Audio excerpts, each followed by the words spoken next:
5 seconds. Ladies and gentlemen, I am deeply conscious of the honor you have done me in asking me to preside over this conference. I cannot disguise my feeling of pride about it because, as one who started his career as a stenographer and who claimed to have taken some part along with my friend on my right in the inauguration of the first conference, I feel that it is really an honor done to the profession and incidentally a recognition of my humble services to the cause of the art and the profession. 2 decades have rolled by since the conference was started. I am glad that the movement has inspired of the inevitable setback it had during the difficult days been kept alive and strong. I do not think it is at all necessary for me now to dwell upon important value or utility of shorthand. Suffice it for me to say that in a world advanced with modern science, which is ever attempting to conquer distance and space, and in an age of speed like this, shorthand is the machinery for the expeditious dispatch of business in every department of modern activity.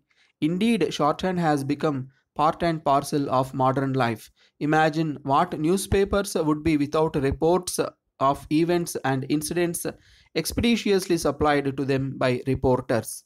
How much time would judges have to waste if they were asked to write laborious judgments in their own hand?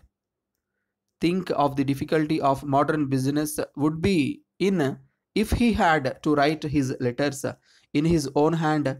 So the demand and scope for efficient stenographers are ever on the increase.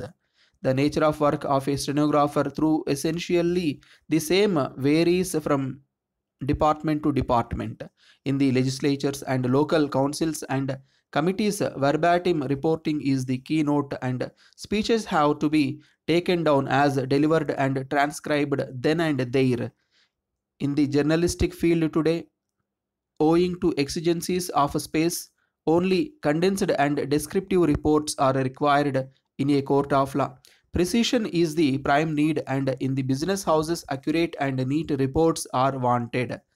While for verbatim reporting, a high degree of skill in shorthand and a good speed are necessary, the preparation of condensed reports requires a capacity to discriminate between the essential and non essential and the ability to set out the background. And in regard to court reporting, a knowledge of law and its technicalities would be useful. In all these cases, it is not enough if a stenographer has a mere mastery of shorthand or even a good speed, which by themselves, of course, are by no means easy to achieve. He must have an all round general knowledge. He may today be called upon to report the address of a reputed politician, and tomorrow he may have to record the evidence of an expert witness in medicine. Unless a stenographer possesses at least an elementary knowledge of the subjects which he is called upon to report, he cannot do justice to his job and produce a sensible report, which is always required of him. He must have ready resourcefulness and a keen understanding of the background of the events which he is called upon to report. Above all, the great need of a stenographer is a very high character. He is always the custodian of highly confidential information, and he must never deviate from the right path. You know how leakages of budget secrets a few hours before the publication of the budget have led to dangerous speculation in the share and money markets.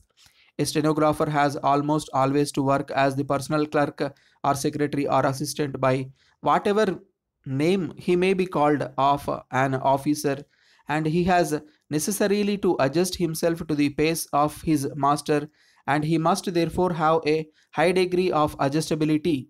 I feel bound at this stage to clear an impression which unfortunately exists even now in some quarters, that shorthand writing is a mechanical art and that a shorthand writer is a mere machine recording and reproducing faithfully what is dictated to him. I can only say that that impression is based on a misapprehension born of ignorance of art and of a correct understanding of the profession. If a stenographer did not, as he very often does, edit the matter dictated, he would very often stand the risk of the employer disowning his speech and is losing his job as well. It is the duty of the stenographer to cover up the faults of the speaker, and there is. It is his general knowledge and capacity come into play. If the touch of the stenographer were not needed, a dictaphone could easily replace him successfully, but I believe you all know that the dictaphone has been tried earlier and even recently, but has been a miserable failure. The profession of stenographer is not only a difficult but also a strenuous one. Taking down shorthand notes and reproducing them on the typewriter by themselves involve both physical and mental strain.